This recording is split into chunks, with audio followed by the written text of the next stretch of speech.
for today's video guys, ayan, pakilala ko sa inyo yung ginagawa naming gulay, sag, kung tawagin dito sa India. So, ito yung, bali nag-market kami. So, ito yung palak niya guys, spinach. Ang sangkap nito ito. Ito siya. So, pakikita ko sa inyo kung paano natin siya gagawin at kung paano siya magiging sag. Ito naman, ito yung mitti guys. Yan yung mitti, pinigurik in English. Tapos ito naman, hindi ko alam kung anong tawag nito sa English. Basta ang alam ko dito is batho. Yan, batho yan dito sa India. Yan yung sangkap, ang sangkap nitong itong. At mahaba ang procedure nito guys, hindi lang ganito yan. So, kung tamad ka, hindi mo talaga magagawa ito. So, as Pinay tayo guys, pagbigyan ang ating hilig ng ating biyanan, kainin. Taglamig lang din guys, mayroong ganito, magugulay ng ganito. Pero kapag, ito yung pinaka, ano niya, pinaka main niya, ito. Ito yung tinatawag na sag.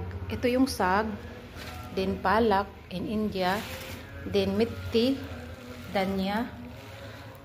Ito naman ay danya talaga yan siya.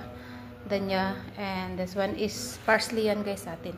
So ito naman yung bato, hindi ko alam, basta wild leaves yan na tumutubo din tuwing cooling time lang siya.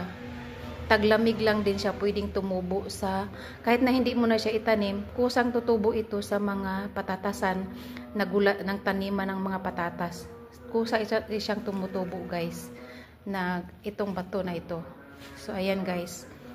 So abangan nyo guys ang susunod nating mga maganap dito. Yung ating palak nilinis ko na isa-isa. Ayan guys. So ikakat na natin yan guys ng maliliit. So ito na guys, kinakat na natin. Bali ako guys, mano-mano ko siyang ikakat kasi wala kaming machine na pang-cutting nito. Mayroon kasing ginagamit niyan na machine guys na i-roll mo na lang siya ng ganun. Madali lang ang pagkakat. Pero ito guys, masakit sa braso. Tiyagaan lang talaga guys. Kung tamad kang gumawa nito guys, wag mo nang susubukan kasi nakakapagod talaga ang maghiwa pa lang at maghimay isa-isa para linisin. Guys, ito na yung ating iniwa-hiwa. Kailangan natin siyang tutuin mga isang oras. Isang oras yan guys. Lahat na nandyan.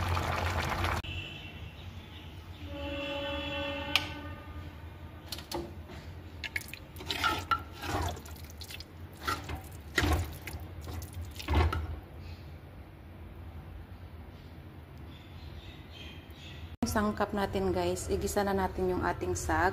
So mayroon akong onion, iba-brown natin yan, tapos pati itong ginger and garlic and tomato, coriander leaves and chili, green chili. So tara guys, magprito na tayo sa ating sag.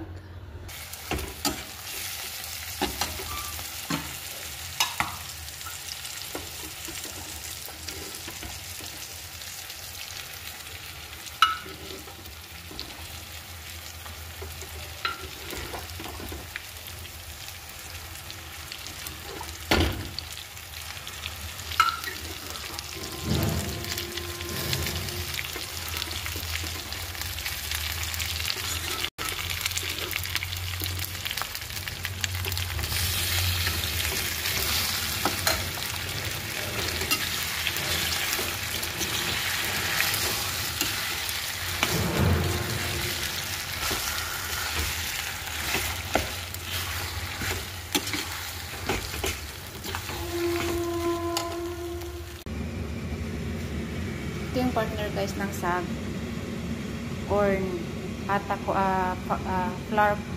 corn flour.